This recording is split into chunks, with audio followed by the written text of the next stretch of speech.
dealt with cell tower issues know that a lot of us came into any knowledge of the whole realm of RF and why is it a health problem. The Telecom Act was passed in 1996 because Section 704 took away state and local authority to base any decisions where the antennas are sited on environmental effects of the radiation. Depending on the mentality of your local boards, if you bring up the health issue at all, it could ruin your chances, or some people have had more success with it.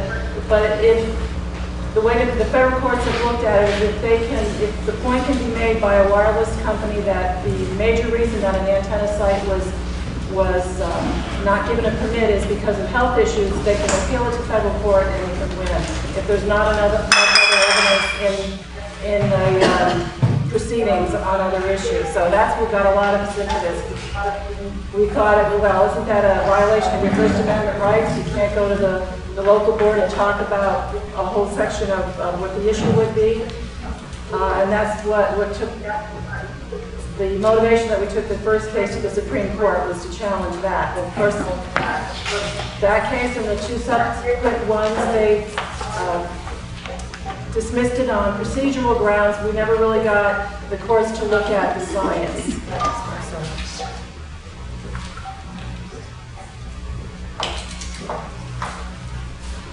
So the FCC's safety standard is how much heat does it take for a laboratory animal that should have been feeding itself to stop feeding itself. That level is considered, if the amount of heating you get from exposure is below that, then you're safe. It has nothing to do with, as you heard Dr. Sinatra and Dr. Blank talk about today, has nothing to do with the fact that if you're a living organism, you're an electrically tuned instrument that has all kinds of electrical activity going on to keep you alive. And the signaling that we're in now because of wireless technologies that we find in our environment, the standard does not take into account that kind of environment can affect your physiology. It's only a heating standard. The way to think about it is, and it's an engineering standard, very predictable. If you take a hot dog and put it in your microwave oven, you know what the hot dog weighs, the shape of it, so you know how long it takes to cook it, what power level to put it at. You do that every single time over and over. You're going to cook the hot dog the same length of time. That's the kind of standard we have. It's a physical standard, not a biological standard. Why is it such an issue now? We've gone beyond cell towers and even Wi-Fi in businesses and schools now. Most of us are faced with having wireless smart meters on our homes, and that means it's up close and personal. Everybody's home could possibly have a transmitter on. I'm from Vermont, and we show great appreciation of what's been going on in California because of the level of visibility it's had in the news and the success you've had there. Our public service department has decided they don't want to deal with it. So we've been negotiating with it for 9 months. We're just about sealed the deal for everyone to have an opt-out on wireless meters before the fact, because they haven't started building them out yet. So thank you. Maine has been in the news a lot. That's a help to word, another New England state, so there's been a lot of back and forth there as well. So when you have a safety standard, it's based on research. So your safety standard is only as good as the research. If there are problems in the research record, or if there are things that are not dealt with in the research, then your safety standard is inadequate, and that's the problem we have here in the U.S. Proof of that is the report that came out from the National Academy of Sciences in 2008. And these next few slides I'm going to go through. I'm not going to look at everything on it, but look for common threads. You're going to see over and over again it says the standard does not apply to women, children, people with different diseases, people on medications. It does not apply to the fact that we're now exposed to multi-frequencies. You look at the smart meters and there are at least 2, if not sometimes 3 different frequencies on the smart meters and more in the mesh network. The standard looks at short-term exposure, either 6-minute or 30-minute exposure, and it doesn't look at the fact that there are other things in the environment that could be re-radiators that can reflect the radiation and intensify it. What the National Academy said is that the radiation that is used in the laboratories for the research that we have, that the standard is based on, is usually one frequency coming from one direction at animals in a cage or a petri dish with cells in it, one frequency, one intensity at a time, and that's it. You're not looking at how all these frequencies combine and how the intensities combine and the fact that you're walking through a smog. That's not what our standard is about. Again, Dr. Davis showed you a lot on the model for the head that is used for determining what the absorption is of the energy. That's something the National Academy has pointed out. It's not enough to just have one model. It's basically the physiology of that person, or the stature of that person would be like somebody that's a special ops guy or a Navy SEAL. It was a military standard originally. Those were the first people exposed to it. So how did you keep those guys safe? And nothing was done beyond that for the other people in the population. This is not common practice in public health policy. If you go to the EPA, you look at clean air, clean water, other acts like that, they take into account that a child, how much oxygen a child takes in compared to an adult for the body weight. There's all kinds of consideration of different physiology, different size, different shape. That didn't happen with the RF standard.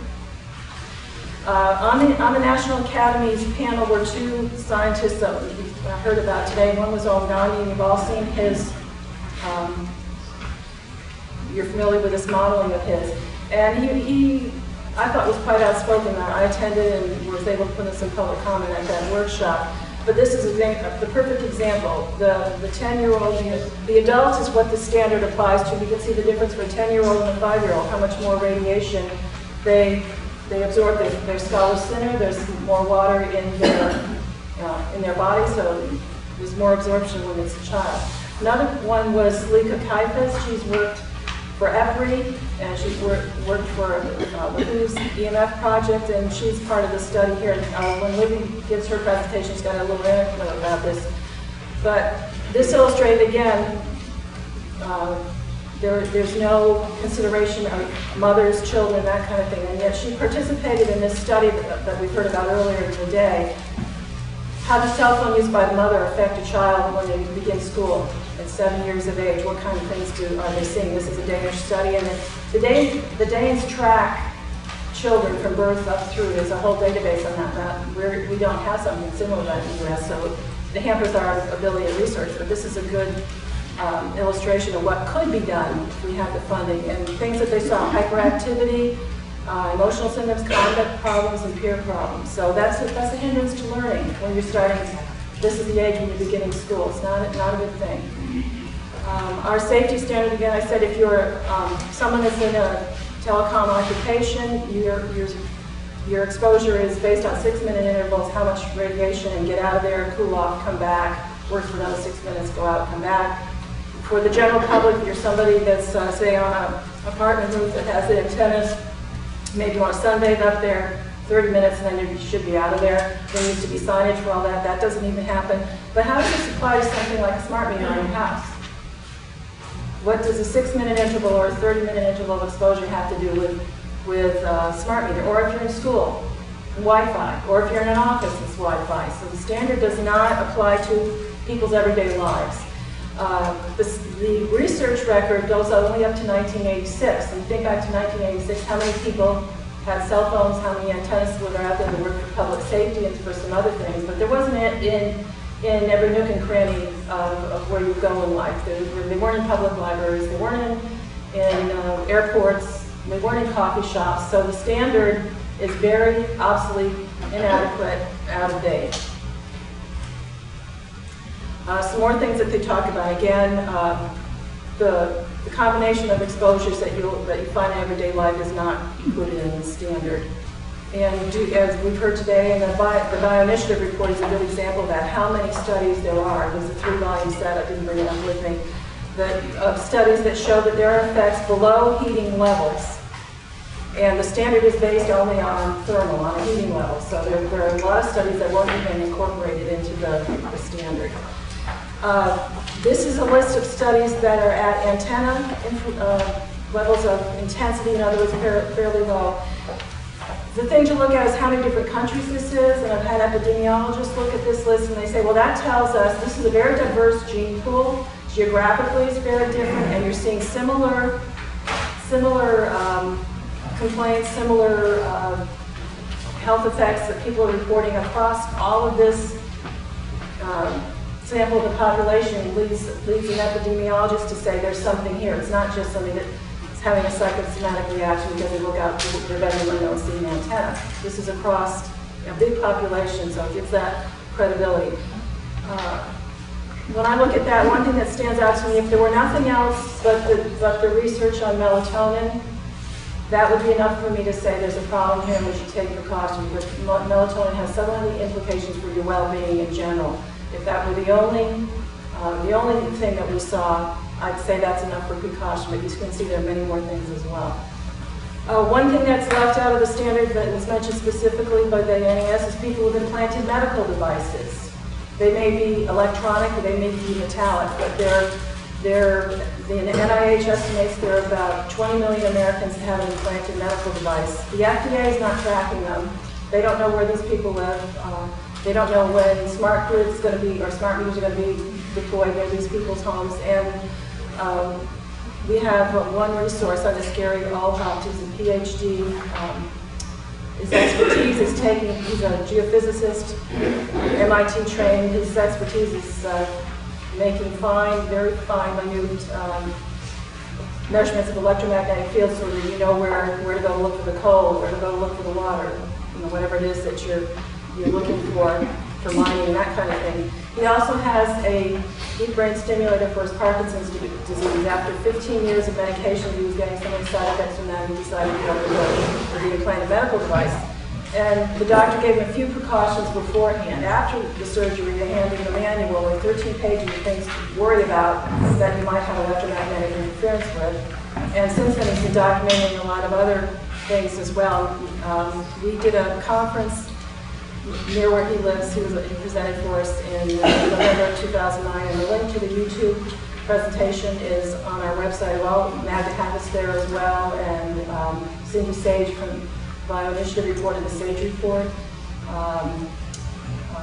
Jim Birch that did research on melatonin in that community. So there are several good presentations there. The link is here, but Gary also has submitted comment with the Department of Justice because they're looking at access to new technologies for people with disabilities. So he brought up the whole thing that there's some people that need to be able to avoid it and still have access, say, to the library or to the public school. And he also submitted comment to the FDA and the FCC. They had a joint workshop on this a year ago, and my colleague Diane Warren and I attended, and she read his comment into the record. They had there was a whole session on putting wireless into medical applications for, say, putting a chip in or some kind of a wireless halter on your elderly parents, so the doctor can watch them from the office and see when their respiration changes or their heartbeat or whatever. But with all of the presentations, nobody talked about what about the people who have implanted medical devices, and then now you're making all these medical settings wireless. They're going to have a hard time going to the doctor's office because it's all this wireless stuff there. Or what about the operating room? There was an anesthesiologist from Harvard Medical School who presented, and he said it's such a hazard tripping over the wires in the surgeries and operating rooms. We've really got to get all the wired equipment out of there. I didn't know that was a problem. You heard much about that? Anyway, we said to him afterwards, so what if Gary Allhopt comes to your house? He comes in, brought in through the emergency room. He's got appendicitis. He needs to have appendix surgery right away. And every operating room you've got is wireless. What are you going to do for him? And they never thought about it. And you have all the product developers there, and not one word out of any of those panels. It was 2 days of panels.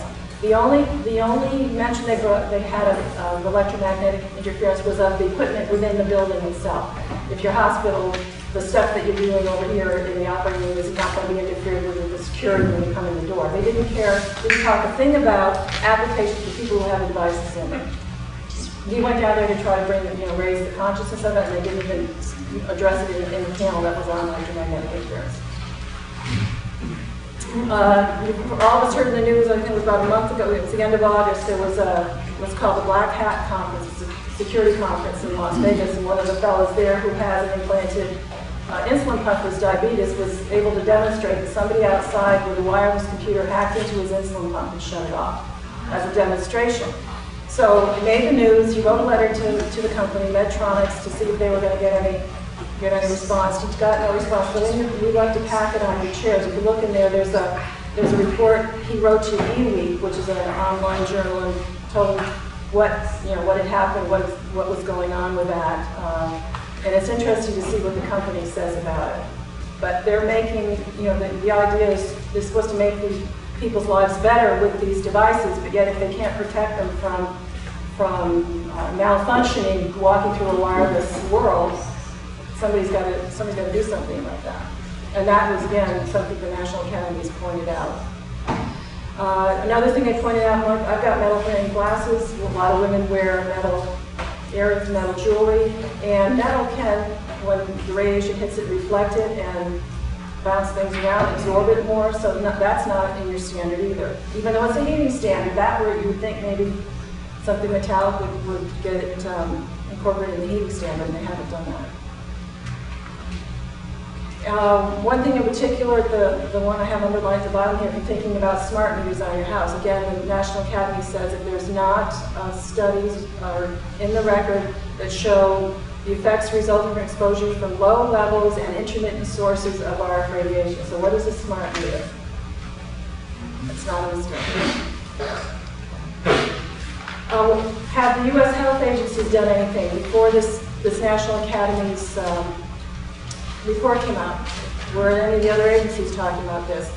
Prior to 1996, when the Telecom Act was passed, the public health agencies were tasked with commenting on the new standard that the FCC was looking at. The standard was developed by IEEE, ANSI, Institute of Electrical and Electronics Engineers, and ANSI is the American National Standards Institute, and also the NCRP, which is the National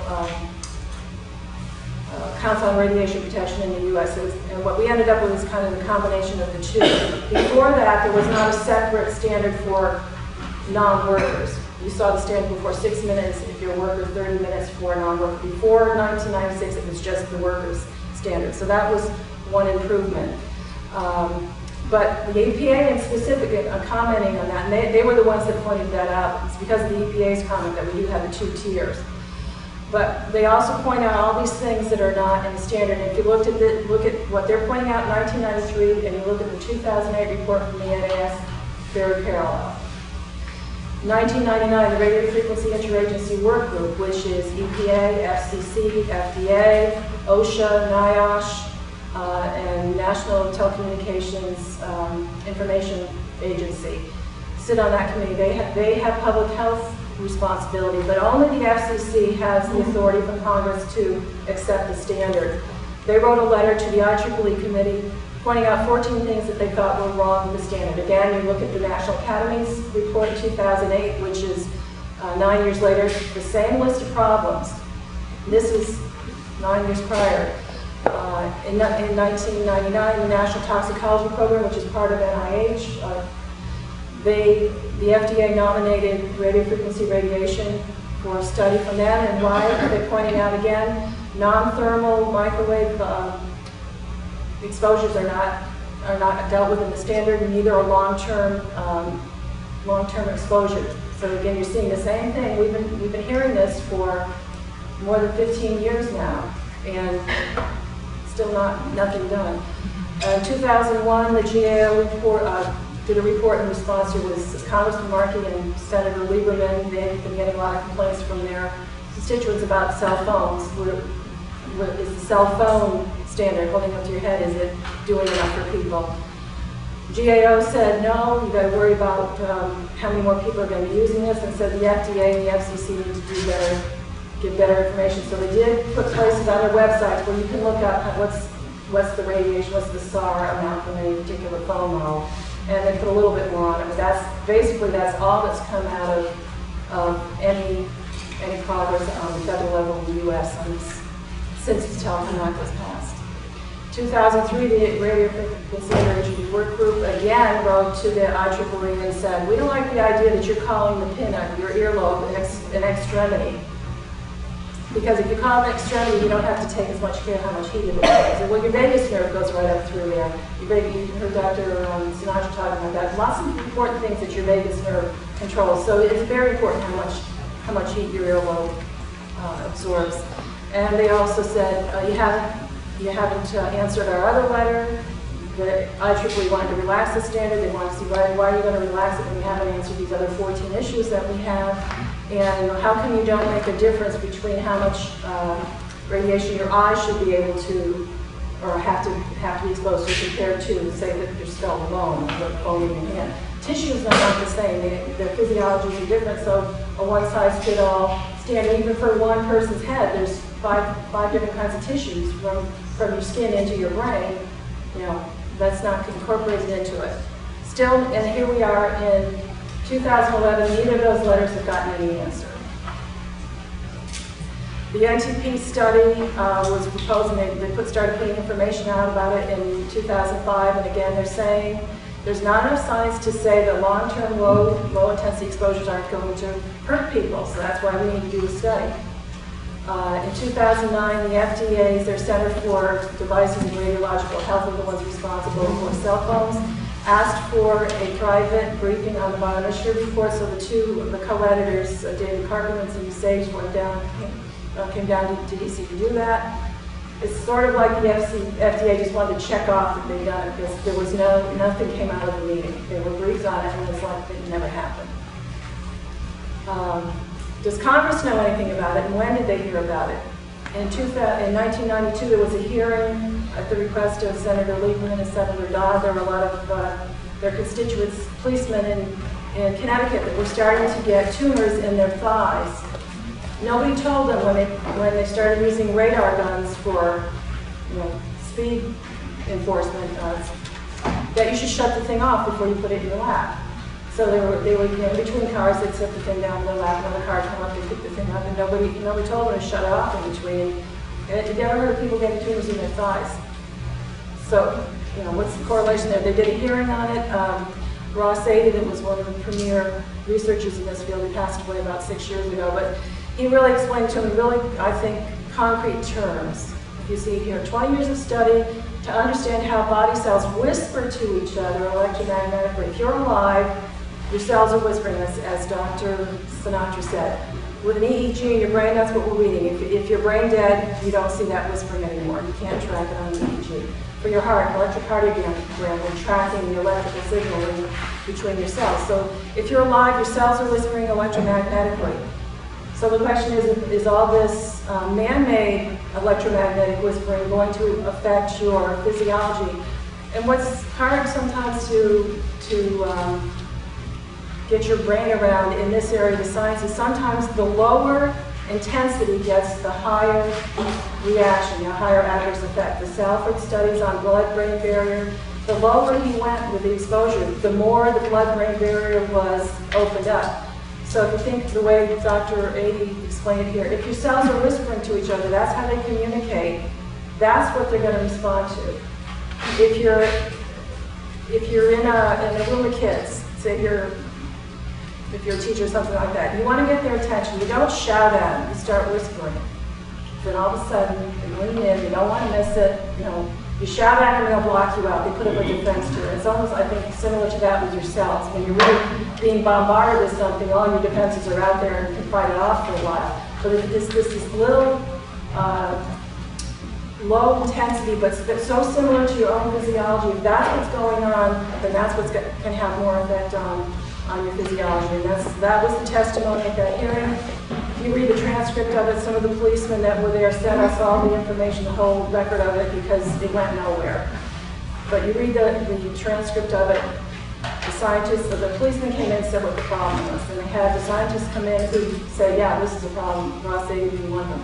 Then they had the federal agency people come in. They all said, oh, we're all in compliance with the FCC standard. None of this is out of compliance. Then you have the industry people come in. Well, we made our equipment to fit the FCC standard, so there's no problem here. And that was the end of the hearing.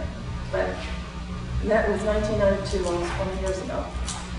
And then in 99, in 2001 and 2007, our organization, Libby, was at the beginning of the first hearing we did, Libby helped organize. We did congressional staff briefings. Those of you who are going to do lobbying tomorrow, you've got to convince a staff person before you get their member of Congress to do anything. So I'm from a small state, I'm from Vermont.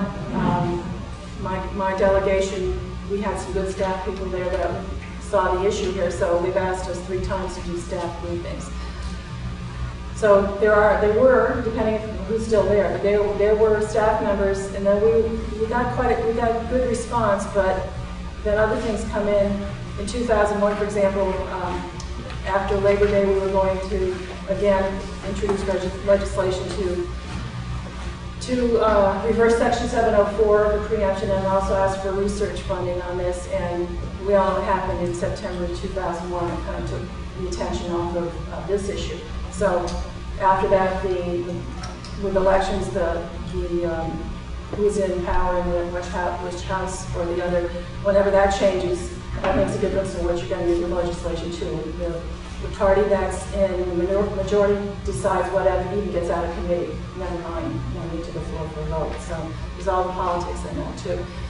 But in the 2001 hearing, Ted Litovitz from Catholic University, and he's also passed away since, but he did a presentation on the science, so a couple of the slides that he used there. Are there biological effects? He said, yes, there are many studies that show that there's an effect well below the standard the government has. And then this is the chart you put together. You see how far below the standard, way over to the right, and what the different effect is. So as much as 1/176,000th of our standard, you'll see enhanced cell proliferation, which means your cells are dividing faster, which is a problem with tumors, cancer, for example. Some other effects that he documented. Again, you'll see melatonin, brain activities changed, cancer morbidity increased, DNA strand breaks, so a variety of things well below the standard. In 2008, David Carpenter came down with us, and we went to a lot of the key committees that have jurisdiction over where people may be exposed. And we presented the bioinitiative report to them. And then in 2008, Sinich had a hearing on the House side, and then 2009, Harkin and our inspector had one on the Senate side. So there's been information down here. I bring this up to show you they're getting the same kind of information that people in Europe are getting and policymakers in Europe are getting, and what's happened here compared to what's happened there. Again, if you look at Dr. Carpenter's slides, this is from the hearing in Maine on cell phone labeling, but it's similar to what he presented at those hearings. Again, you're going to see some of the same things. He's talking about that the exposures don't apply to different people in the different subpopulations in the population. That you're looking at other kinds of neurodegenerative diseases and things like that. It doesn't just have to be a brain tumor that somebody may have a problem with. This is the standard in the U.S. compared to what the precautionary level is recommended in the bioinitiative report, which some European countries or municipalities are adopting. What's our Congress done? Besides the FDA, FCC websites updated, that's about it. No new appropriations. There's still that many more things have been rolled out since then. The Council of Europe, again, you'll be able to get this from, you'll have the link so you can see the particulars, but again, they're talking about getting wireless out of classrooms for children, recognizing electrosensitivity as a functional impairment, so that the environment needs to be fixed. It's not the person, it's the environment that needs to be fixed. The European Parliament has passed a couple of resolutions on this as well. Again, they refer to the bioinitiative report. We came down here, we gave the committees the bioinitiative report, and we haven't seen any policy change yet in the U.S. Some countries that are doing things, again, a lot of these have to do with getting internet, Wi-Fi out of schools and hardware back in schools or in public things like libraries. France as well.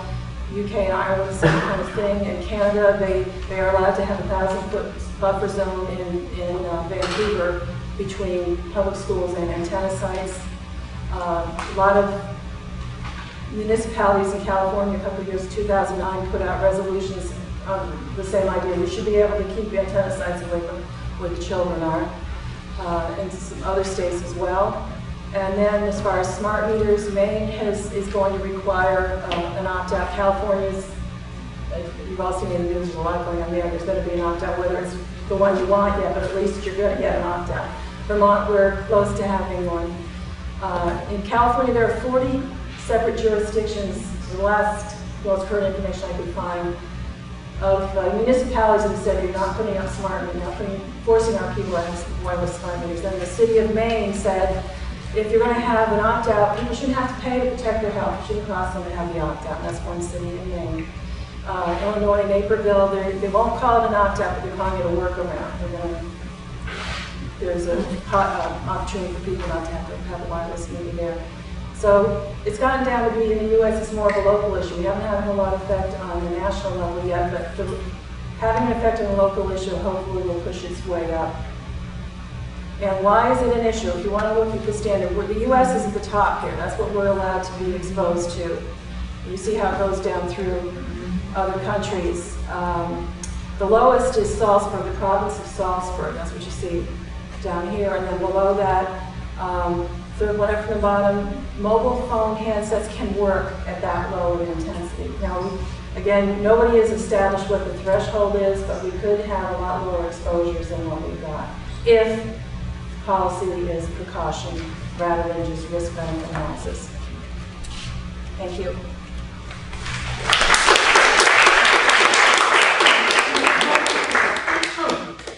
Any questions? Jan, I thought the UK had it 10 times higher than we did. They, late 80s, early 90s, they factored down to what ICNIRP is, which is pretty similar to the US. At the beginning of this, in 97, they were tenfold higher than we are, but they did change that. What's after the Stewart report? It was a bifurcated standard.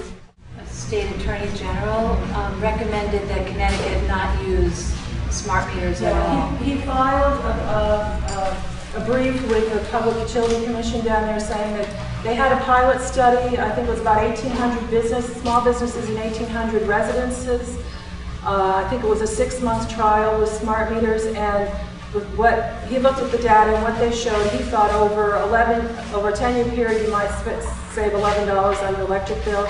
The smart meter does not change your usage. A smart meter tries to train you as a consumer to change your usage. The meter itself does not change the use. So, whatever factors are in there. And some of the people did actually get the smart appliances, because that's the other end of it. For your smart meter to save you money, you have to have appliances in your home that also have transmitters, so the meter can talk to the transmitter. So when you're at work, you can call up your login on your utility, and you can say, okay, turn my air conditioner down by 5 degrees because nobody's going to be home all day. And then before you leave work, say half an hour before you get in home, go back online, turn the air conditioner back up. But that's the kind of thing what smart meters are supposed to help you do, but that means you've got to buy new appliances that have the capacity to talk to your smart meter. So factoring in the cost of the appliances and all that, the Attorney General said, who's going to save money on this? So why are we spending all this money on new infrastructure if the goal is not going to be achieved? The goal is to reduce our carbon footprint, which is a good goal. But it has not been demonstrated, at least to the satisfaction of the Attorney General of Connecticut. It's not satisfied that this is going to do it. Okay. Can you also comment about the recent Governor of Illinois' action? The Governor of Illinois felt that it was not a cost-saving proposition for the people of Illinois, and so he's completely said no to smart meters in the state. However, the administration, through the Department of Energy and the stimulus grants, has designated many communities throughout the states to receive grant money for a smart grid infrastructure. And one of the poster child for that is actually the city of Naperville in Illinois, and we have a former resident, Diana Osterman, who's actually gotten involved in this issue of RF exposure through the issue of exposure through smart meters and smart grid collectors and infrastructure. Recently, the governor of Illinois made the decision that he thought that build out of a smart grid infrastructure and smart meters was not a good idea for the citizens of Illinois because it's not cost effective. So he's throwing cold water on this whole movement. Of course, the federal government, through the stimulus grants and the Department of Energy, has been granting, in the case of the community in Illinois, $11 million. So this has been spread across the country in basically, essentially, test sites for smart grid development. Yeah. Naperville in particular was looking at a long-range plan to phase in smart meters over time, but when they got the opportunity to pick up the $11 million in the stimulus grant, it was the utility who jumped on it, and then they sort of, through sleight of hand, they convinced the council to go along with it, but once the city council went along with it, it's been impossible to turn the tide on it. Okay, so basically, Naperville is charging ahead with this program as much as the citizens, the residents have been trying to fight it. So, and we're still trying to find other ways to fight it off. I was just getting emails about the status. There was a city council meeting last night where they voted in this opt-out. I just want to say that the opt-out really isn't an opt-out. They wouldn't let people not get a smart meter, which is what the citizenry wanted. In 1996, a group, the Cellular Phone Task, challenged the FCC guidelines in the U.S. Court of Appeals. Is there a national concerted effort to challenge the FCC guidelines? And if not, how can we go about challenging that? Yeah, the Cellular Phone Task Force, there were 3 briefs that were filed. Cellular Phone Task Force was one, and the one that Libby spearheaded, which was the Ad Hoc Association, was the second one. And the third one was from the Communication Workers of America, the Washington State. No, it was the U.S. So the 3 cases were combined, and that's what went forward to the Supreme Court. Our argument was a 10th Amendment argument that if the federal government isn't doing anything to protect you, and they cut funding, there's 9 enforcement offices in the FCC had been closed. It was, you could demonstrate that they were not regulating, yet they were imposing state and local government use their federal programs, so that's a 10th Amendment violation. But the other 10th Amendment case that got to the court at the same time was Bush v. Gore. So you're always competing against the other cases that come, and only about 1 out of 100 cases get accepted. Ours didn't get accepted. Twice more we've gone, again, challenging the research that the standards are based on, saying the standards are inadequate because the research has holes. And we've done it 2 other times, and they've dismissed it on procedural grounds. Well, you haven't exhausted all your administrative procedures, hoops that you could jump through, so don't come back to us till you have. Basically is the answer that we've got. So that's a hard question. In the U.S., anything that's science-based, there's something called the Doe-Bear standard. It's a hoop that you have to get over to prove that the science is accepted in the wider scientific community before a judge will say that the evidence can be the basis of a decision in a federal court. So that's not an easy question to answer, but I think the best opportunity we have in front of us right now to act is smart meters, because they're on everybody's home, and it's not a voluntary choice. It's not your choice whether you hold a cell phone up to your head, and it's up close and personal. It's on your home. It's an invasion of your space. So I think this is the best opportunity we've got to get attention to this and to have it resonate with people everywhere, because it's everybody's house or everybody's place of business that's on the list. Hi, I'm Libby Kelly, and I wanted to give a little more background in answer to that question that came in through the online participants to this conference. And I'm glad it came in, because people think that they can challenge health effects from antennas and other exposure conditions. But really, we're unable to do that because with the 1996 Federal Telecom Act, we are preempted as a state and as individuals from challenging the health effects of this radiation from antennas and towers. And we did. The reason why we were able to in 1997 was because, according to the Administrative Procedures Act, if you have standing, having commented on a proposed ruling, which this was, a proposal to revise the current, at that time, human exposure guidelines to radio frequency radiation, you have standing to file an appeal to the U.S. Court of Appeals, which we did. I was a novice to this issue at that time, only a year into it. Suddenly there I was with a fax machine on my stove and a bewildered husband, meeting 54 people for the first time over the phone, like Janet and many other people I've gotten to know personally since, but I didn't know them then, who saw what I saw and we wanted to challenge it. And we challenged health square on. We submitted 4,000 pages of science. And the court, when they rendered their decision, pretty much ignored all of the documentation we provided. It was very disappointing. And they also didn't seem to understand the phenomena of electromagnetic hypersensitivity, which was supplied through 28 affidavits that were associated with the Cellular Phone Task Force appeal. And so Janet Newton and her group then filed the Supreme Court appeal.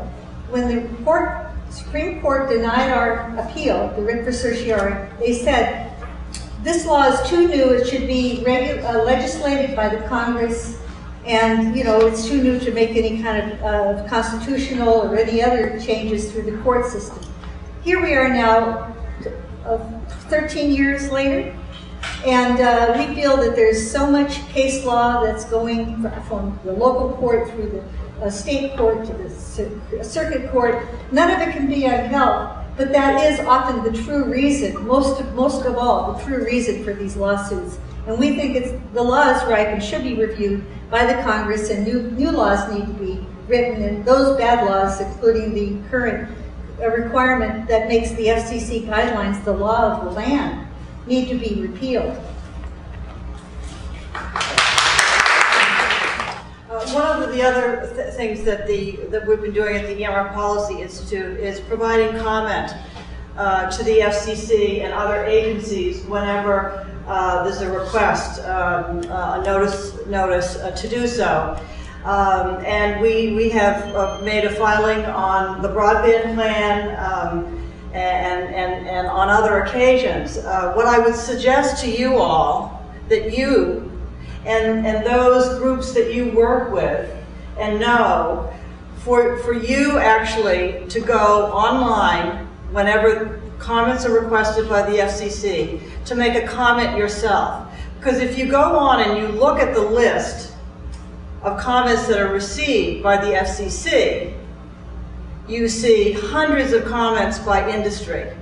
And where are the American people? So it's really important, if we could have on any particular rulemaking comment period, if we could have 500 citizens comment, they would take notice, because they get maybe 10, maybe 2. So this is one way that you can voice your opposition. And I'd just like to make one other comment about the rollout of smart grid technology, smart meters infrastructure. The community in Illinois is a unique situation, because in that community, the utility is actually owned by the government. So you can't leverage, like is being done in California, you can't leverage your town government and appeal to your town government and say, protect us. So the town government in Naperville is in bed, is in cahoots with industry. California, Josh Hart is going to speak to us tomorrow, and he will explain what's happening on the ground in California. So don't give up. There really is a way to stop these smart meters. Thank you.